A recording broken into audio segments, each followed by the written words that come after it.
My story began when I was very young in the home, and both my mother and my father were active alcoholics. I had no structure, and once I hit my teens, um, it was off to the races. It was really whatever trouble I could get in. I really had no one to teach me about integrity or work ethics or following through or principles. I never heard any of that. I was very isolated. Before long, I found myself using more than just drinking. I started with drinking, a little bit of pot, and before long, I was trying acid, drinking more heavily, speed, cocaine. But when I first tried cocaine, everything else diminished. Cocaine for me was my perfect marriage. There's a lot of problems with using drugs, and physically, I was run down real early in my life. I was very unhealthy. From using cocaine, I got into trouble. I just had no direction whatsoever.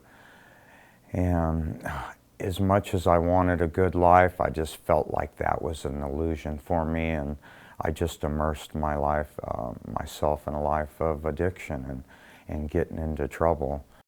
I got arrested and taken to jail from high school. They found pot in my locker, so they arrested me and took me to jail. And I was released a couple hours later.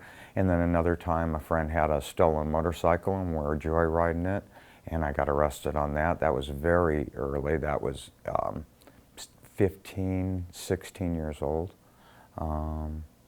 And then it was on to supporting the habit. So the way I learned to support my habit was checks. Early in my days, I'd take my dad's checks and write them and go cash them.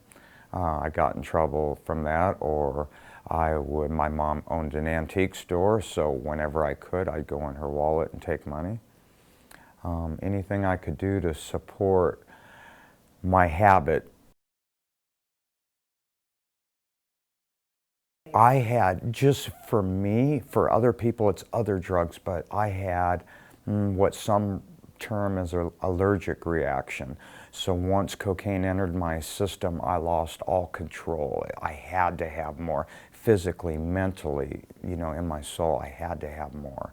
And so there was no stopping. Once I started using cocaine, the only way I was ever stopped was by an arrest or going into a treatment. I had a repetition of relapsing that was me. I relapsed a lot. I didn't understand the addiction cycle. In the treatments, they teach you behavior modification. And really what they're teaching you and what they don't verbalize, I found throughout my years, or my trouble, I didn't understand that they were trying to teach me principles to live by. So once I started understanding principles, I started to make major changes. I stopped relapsing.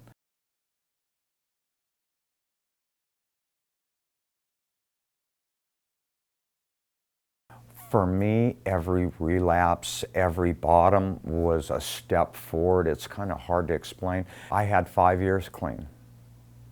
And again, right to the emotional state, I felt unworthy. I felt unloved. And I just stayed in that emotional state, and I felt sorry for myself. And after 5 years of completely being clean and sober, I decided at the spur of the moment to go get loaded.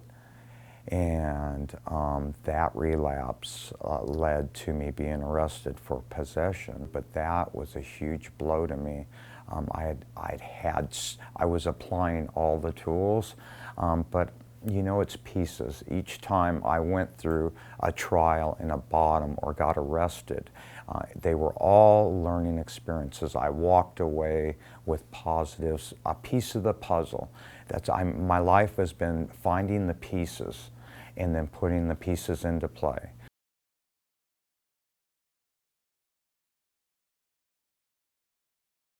I was always obsessed with solutions, finding solutions, because I really, truly did not want to live the way I was living. I truly had very specific goals and dreams I wanted to obtain, and I just needed the power to do that. And I was kind of clueless, and to be honest, a lot of the information out there is diluted. You know, it is really diluted. The principles that work for recovery are very simple, and they're not that many. They all spring from just a few. And habits is a huge one. Developing positive habits and learning that you had to replace habits. You had to eliminate a negative habit, you had to put a positive one in its place. So learning like that simple principle was so powerful for me. Another thing, was integrity, but another thing was giving back. You know, we've heard it said there's more happiness in giving than receiving. Well, when that principle's applied, it is a cleansing to the soul. To give back unselfishly was a huge medicine for me. My mission is to show the youth, and the first thing I do is I let them know they're worth it, you know, that they're really worth it. And I find out what they really want right away and let them know it's okay. And I've been there, you know, I know that they're scared. I know how it feels. I know how it feels to be very angry. I know how it feels not to take responsibility. Another key, we can't change anything until we own it. Once a person, it's magical to watch someone just take a baby step and they're so proud, and all of a sudden they have a courage to take another step. And it's just an awesome thing to witness.